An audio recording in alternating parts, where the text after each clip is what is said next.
വളരെ ഗൗരവമായ ഒരു വിഷയം, വർത്തമാന കാലഘട്ടത്തിൽ വളരെ നിസ്സാരമായി കണക്കാക്കുന്ന ഒരു സംഭവം വളരെ ഗൗരവമായി മാറുന്ന ഒരനുഭവം കഴിഞ്ഞ ദിവസം എനിക്കുണ്ടായി. അത് നിങ്ങളോട് പങ്കുവെക്കുന്നതിന് വേണ്ടിയാണ് ഞാനിതിൽ ഉദ്ദേശിക്കുന്നത്. ഞാനിപ്പോൾ തൽക്കാലം ആ ആളിൻ്റെ പേര് പറയുന്നില്ല. എനിക്ക് വളരെ ഇഷ്ടപ്പെട്ട ഒരു സഹോദരനായിരുന്നു. ഒരുപാട് സേവന പ്രവർത്തനങ്ങൾ മനുഷ്യർക്ക് ചെയ്യുന്ന ഒരു സഹോദരൻ, സ്വന്തമായി ചെറിയ ജോലിയൊക്കെ ചെയ്ത് കഠിനാധ്വാനം ചെയ്ത് ജീവിക്കുന്ന ഒരു സഹോദരൻ. അദ്ദേഹം ഒരു വിഷയം സംസാരിക്കാനായി കഴിഞ്ഞ ദിവസം എൻ്റെ അടുത്ത് വന്നപ്പോൾ മാസ്കൊക്കെ ഇട്ട് വളരെ ഒരു ഹെൽത്തി അല്ലാത്ത കണ്ടീഷനിൽ അദ്ദേഹത്തെ കാണാനിടയായി. അപ്പം ഞാൻ സ്വാഭാവികമായി അദ്ദേഹത്തോട് ചോദിച്ചു, എന്താണ് വയ്യാഴിക? അതൊരു ചെറിയ വയ്യാഴിക ഉണ്ട് സാറേ എന്നൊക്കെ പറഞ്ഞു. അപ്പം ഞാൻ പിന്നെ എടുത്തു ചോദിച്ചു, എന്താണ് വയ്യാഴിക? വല്ല ബുദ്ധിമുട്ടുള്ളതാണോ? ഇങ്ങനെയൊക്കെ ഈ സേവനവും അല്ലെങ്കിൽ മനുഷ്യർക്ക് ഉപകാരവും ഒക്കെ ചെയ്യുന്ന ആളുകൾ എന്തെങ്കിലും തരത്തിൽ ബുദ്ധിമുട്ടിലോ പ്രയാസത്തിലോ ആയാൽ അത് പിന്നൊരു ഈ ഒരുപാട് പേർക്കൊരു പ്രശ്നമാവും എന്നുള്ളത് കൊണ്ട് അവർ ചിലപ്പോൾ അത് പുറത്ത് പറയില്ല. അങ്ങനെ ഉണ്ടെങ്കിൽ എന്തെങ്കിലും സഹായിക്കണോ എന്നൊക്കെ വിചാരിച്ചാണ് ഞാൻ ചോദിച്ചത്. അപ്പോഴാണ് പുള്ളി എന്നോട് ഒരു കഥ പറഞ്ഞത്. ആ കഥ വേറൊന്നുമല്ല, പുള്ളിക്ക് ലിവർ സിറോസിസിൻ്റെ ട്രീറ്റ്മെൻറ്റിലാണ്. ലിവർ സിറോസിസ് എന്ന് പറഞ്ഞപ്പോൾ ഞാൻ പുള്ളിയോട് പറഞ്ഞു, ഇപ്പോൾ ഒരുപാട് പേർക്ക് നോൺ ആൽക്കഹോളിക് ലിവർ സിറോസിസ് ഉണ്ട്. പണ്ട് ഈ ലിവർ സിറോസിസ് എന്ന് പറയുന്നത് മദ്യപിക്കുന്നവർക്ക് മാത്രം വരുന്നൊരു അസുഖമായിട്ടാണ് കണക്കാക്കിയിരുന്നത്. ഇപ്പോൾ ഒത്തിരി പേർക്കുണ്ട് എന്ന് പറഞ്ഞപ്പോൾ പുള്ളി എന്നോട് അതിന് മറുപടി പറഞ്ഞത്, മദ്യപിക്കില്ല, പുകവലിക്കില്ല, മുറുക്കൂല, വേറൊരു സംഗതിയും ചെയ്യൂല. പക്ഷേ എനിക്കൊരു ശീലമുണ്ടായിരുന്നു, വളരെ വലിയൊരു ശീലം. ആ ശീലം വേറൊന്നുമല്ല, വയറ് നിറയെ എന്തെങ്കിലും സ്പെഷ്യൽ ഫുഡ് കഴിച്ചാൽ അപ്പം തന്നെ ഒരു കൊക്കക്കോള കുടിക്കും. നല്ല തണുത്ത കൊക്കക്കോള വാങ്ങി ധാരാളമായി കുടിക്കുമായിരുന്നു. അങ്ങനെ ഒരുപാട് നാൾ അത് കഴിക്കുന്നുണ്ടായിരുന്നു. ഡോക്ടറോട് സംസാരിച്ചപ്പോൾ അദ്ദേഹം പറഞ്ഞത്രേ, അതുതന്നെയാണ് ഈ ലിവർ സിറോസിസിന് കാരണമെന്ന്. ഞാൻ പറഞ്ഞത്, ഇന്ന് ജങ്ക് ഫുഡ്സും സോഫ്റ്റ് ഡ്രിങ്ക്സും നമ്മുടെയൊക്കെ ജീവിതത്തിലെ ഒരു സ്വാഭാവികമായ സംഗതിയാണ്. പ്രത്യേകിച്ച് പുതിയ തലമുറയിലെ കുട്ടികൾക്കൊക്കെ അതിൻ്റെ ഈ ഒരു കുത്തിക്കയറുന്നൊരു ഫീലും മധുരവും ഒക്കെ വലിയ ഇഷ്ടമാണ്.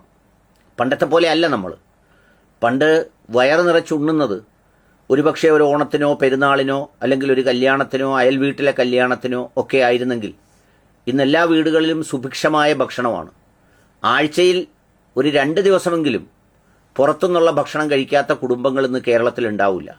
അതിൽ കൂടുതലാണ് പലപ്പോഴും പോയി കഴിക്കുന്നത്.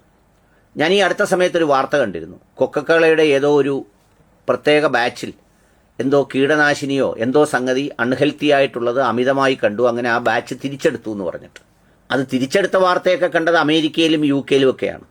കാരണം അവിടെ തിരിച്ചെടുക്കാൻ കാരണം, അത് കാരണമായാണ് ഈ ആളുകൾക്ക് രോഗം വന്നതെന്ന് പറഞ്ഞാൽ അവിടെ 500 കോടിയും 600 കോടിയും ഒക്കെയാണ് നഷ്ടപരിഹാരം വിധിക്കുന്നത്.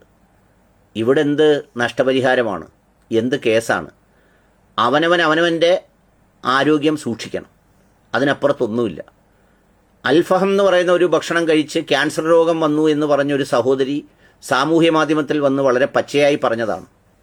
ഈ അൽഫഹത്തിൻ്റെയൊക്കെ പുറത്തിരിക്കുന്ന ഒരു കറുത്ത് കരിഞ്ഞ ചാർക്കോളിൻ്റെ ചില ഭാഗങ്ങൾ ക്യാൻസർ ട്രിഗർ ചെയ്യുന്ന മെറ്റീരിയലാണെന്ന് പല ലേഖനങ്ങളിലും വന്നിട്ടുള്ളതുമാണ്.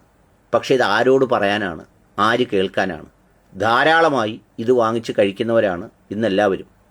അതുകൊണ്ട് ഇത്തരം ഭക്ഷണങ്ങൾ, ആ രീതികൾ, ശൈലികൾ വളരെ കർശന ഭാവത്തോടെ അല്പമെങ്കിലും തിരിച്ചറിവുള്ളവർ വീടുകളിൽ നിയന്ത്രിക്കേണ്ടത് ആവശ്യമാണ്. നമ്മൾ പണ്ടൊക്കെ പറയുന്ന പല സാധനങ്ങളും ഇപ്പോൾ അപകടകരമായ സംഗതികളാണ്. അതുപോലെ ഈ സോഡ എന്ന് പറയുന്നൊരു സാധനമുണ്ട്. എല്ലാവരും വിചാരിക്കുന്നത് അത് കഴിച്ചാൽ പെട്ടെന്ന് ദഹിച്ചു മാറും എന്നൊക്കെയാണ്. ഒരുപാട് പേര് കഴിക്കാറുണ്ട്. കാർബൺ ഡൈ ഓക്സൈഡാണ് അതിൽ നിറയ്ക്കുന്നത്, അതാണ് കയറ്റി വിടുന്നത്. അത് അകത്തേക്ക് പൊയ്ക്കഴിഞ്ഞ് അത് പുറത്തേക്ക് തള്ളുന്ന ഒരു ഏമ്പക്കത്തെയോ അല്ലെങ്കിൽ ഒരു എന്നാക്കുന്ന ഒരു സൗണ്ടിനെയോ ആണ് അതങ്ങ് സുഖമായി എന്ന തരത്തിൽ ആളുകൾ കാണുന്നത്. ഇത്തരം ഒരുപാട് അൺഹെൽത്തി സോഫ്റ്റ് ഡ്രിങ്ക്സ് വിപണിയിലുണ്ട്, മാർക്കറ്റിലുണ്ട് എന്ന് മാത്രമല്ല, അതിപ്പോൾ കല്യാണ വീടുകളിലും ധാരാളമായുണ്ട്.